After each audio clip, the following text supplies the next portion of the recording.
Guerre ouverte à l'école alsacienne, le lycée des super élites, voici ce qui se passe. On n'en pouvait plus. Ce cri du cœur d'un prof met le feu aux poudres. Imaginez, le directeur est viré.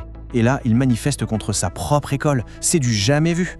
Alors, comment on en est arrivé là? Tout part d'une guerre de succession. D'un côté, le protégé du directeur. De l'autre, un outsider total. Le conseil a tranché. Panafieux conteste. Réponse du conseil, licenciement immédiat. La guerre est déclarée. Mais cette succession cache un problème bien plus profond, le favoritisme. En clair, un système de petits privilèges pour certains, créant une école à deux vitesses. Premier exemple, le directeur aurait changé les classes pour satisfaire des parents VIP.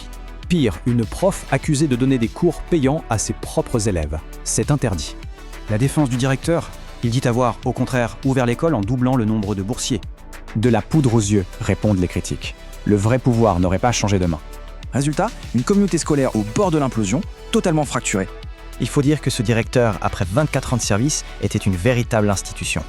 Et les conséquences sont lourdes. Démission en série, arrêt maladie et des élèves en plein stress.